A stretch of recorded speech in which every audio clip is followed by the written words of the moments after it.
So now for our final segment, we're going to offer advice for those who have not come out yet. And we have special guests, Spencer and Dustin, who you probably know from the viral Home Depot proposal. Hey, guys. How's it going? Hi, how are you? My name is Michael Buckley. You're the only one I didn't know. I've never met you. Nice to meet you on the Thanks for being here. And thanks for taking the time. This so your video has gotten over 10 million views in the past month.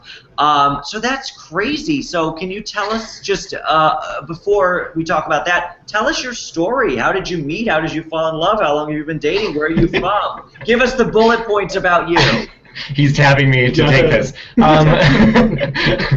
The bullet points. So we met about 2 years ago. Actually, we met through a mutual friend several years ago, but had never met up. We just had text back and forth, and then about 2 years ago, we ended up meeting at a party at his house. It was a birthday party for his roommate. So that's where we met, and we ended up going to Starbucks the next morning to hang out. And while we were at Starbucks, we got kind of antsy and decided to go to Home Depot because I was working on a project at the time, and that's how the whole Home Depot thing started, because it was really our first date. Oh my God! Sparks flew. Literally, they should put you. The Home Depot should be caught putting you in the big ad campaign, pay you the big bucks. I'm sure that they're a nice company. I'm sure they'd like to be aligned with that. Did you expect the video to go viral, or did you just think, oh, we'll show this to family and friends? What was your mindset as you hit upload on this video? So for me, this was really more just I wanted to capture the moment. I mean, it's a big moment when you propose to somebody, and I had a lot of friends and family involved in it, and they were really anxious to see because they'd been practicing for 3 months and keeping it quiet the whole time, and so they were just really antsy to try to see it. And so when I uploaded it, I figured we'd just get a couple of views from friends and family, maybe a few hundred or so, and that day was insane, and the next day was just crazy, and it just blown my mind to see how people reacted to it. And people who are across the world who've seen this, I never would have thought anything like that would have happened. In terms of the comments you see on YouTube, give us an example of something that you've seen that you thought, oh, this is such a nice one, and then you thought, oh my God, I can't believe somebody would write such a thing. Have you seen? I mean, as I know, as a gay person who posts video on YouTube, sometimes people write the most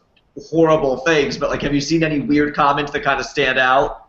Oh, they're back and forth. I mean, there have been, especially right at the beginning when there were millions of people viewing this within the first couple of days, we had a lot of things written, even in different languages that were pretty hateful and mean. But I was just like, oh, we'll just focus on the positive, and that's what we've done ever since. And most everything has just been, oh my gosh, you guys made me cry. I'm sitting here alone eating Doritos in my room in the dark with my kitten, and I'm bawling. So No, that's it's been mostly positive. So. Good. And a lot of the people who are tuned into the chat today are YouTubers who post regularly, and they're young, so I just want to tell them what I always tell people who post videos on YouTube. I say, don't let the praise go to your head, and don't let the hate go to your heart. So it's not like don't give any power over I mean, it's nice when people say, oh, nice video, but you don't let it go like this, and when someone says you suck, die, you don't let it bother you. Because, you just can't. Really good advice. It's true. So how has life changed for you guys since the video? You went on Ellen. What's going on? Give us has your life changed? Well, I mean, yes and no. We've just tried to kind of ride this wave. We expect this to be just our 10 minutes of fame or whatever. Or we have no idea. Things just keep coming up. But our lives haven't changed that much. I mean, we're just planning a wedding. We are still working in our respective fields. We are, we're going to Sunday dinner with our families. We're hanging out with our friends still. And every once in a while, we fly to New York, which is fun. So it's really life as normal, but with this kind of really cool thing mixed in.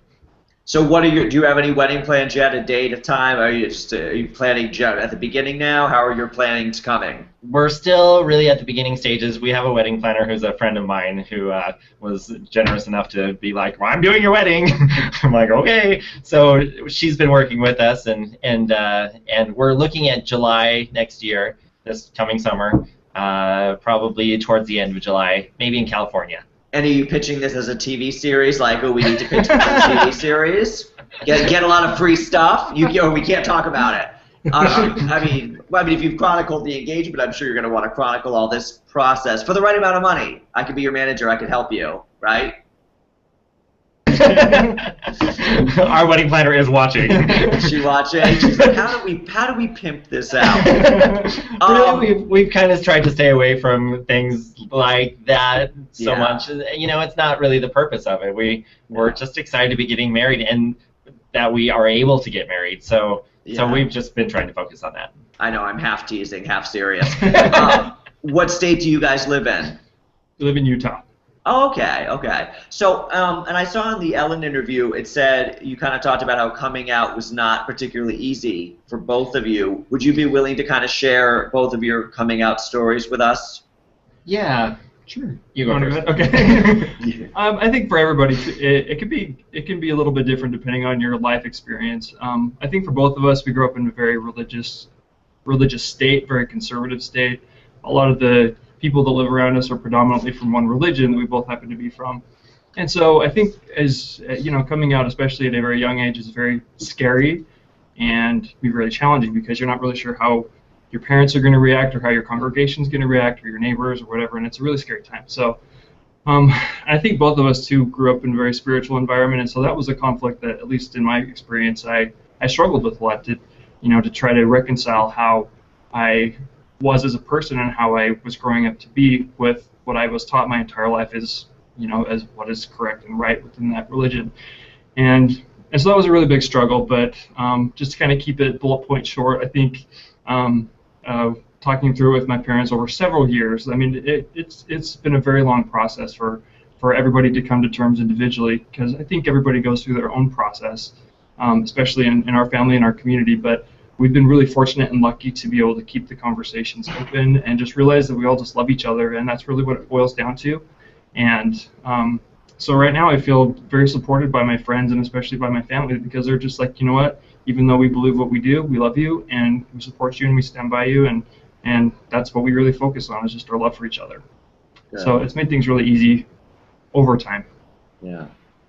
Good. It is the same for me. I mean, I grew up in a different state. I grew up in the Midwest in Minnesota, and even though it wasn't as focused religiously as it is here in Utah, it still was a strong, small community. I was in a small farming town, so there was that on top of it. You know, the idea of who am I supposed to be in this town, and how does my lifestyle or whatever my life is supposed to be now apply to this world that I live in.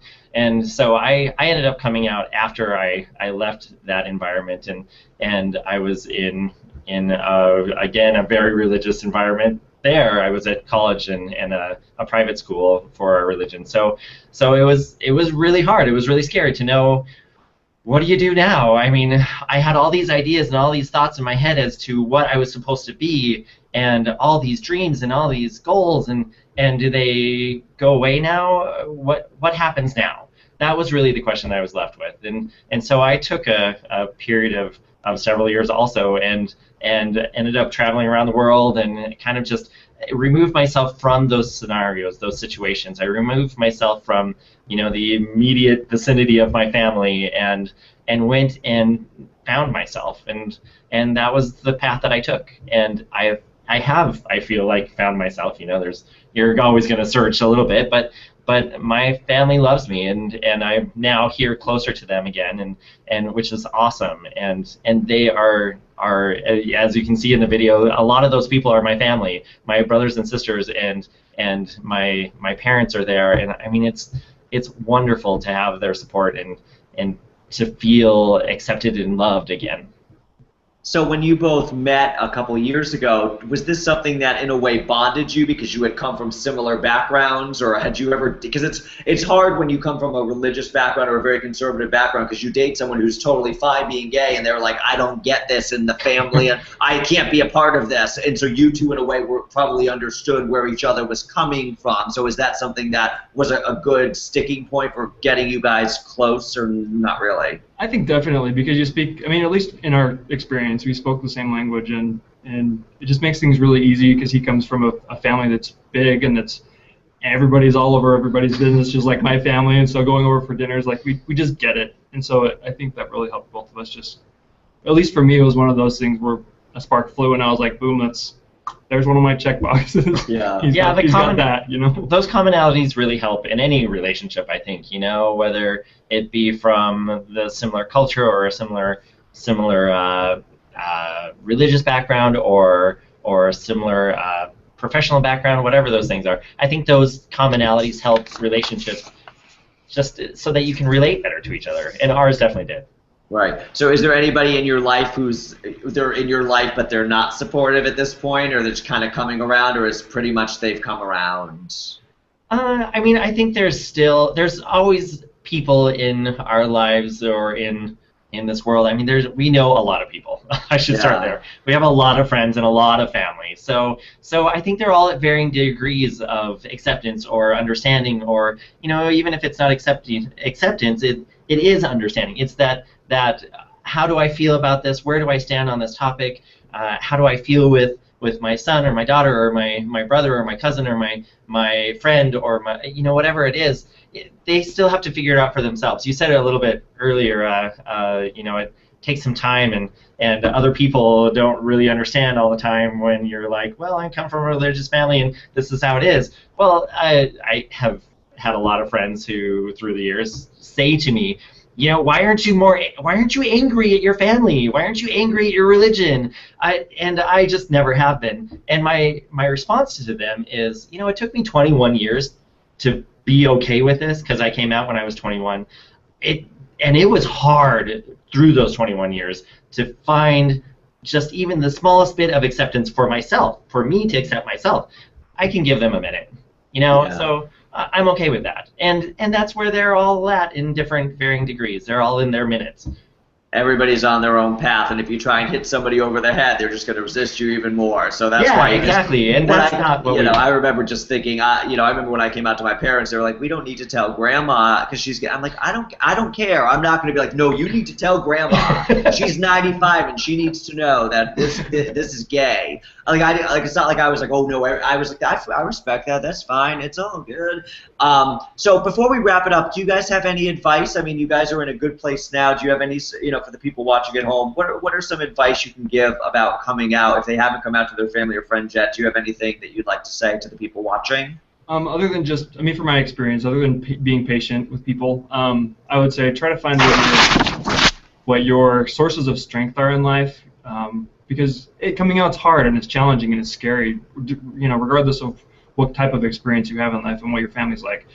But find what really gives you strength in life, whether that's people, whether that's your family, whether you have to distance yourself from people briefly to find strength, whether that's in a religion or in nature or music or whatever, or if you need to find inspiration from a particular public figure or someone that you know, because you need moments of strength in your life when you come out, and drawing on those moments for me when I found what those strengths were have really helped me through really difficult times.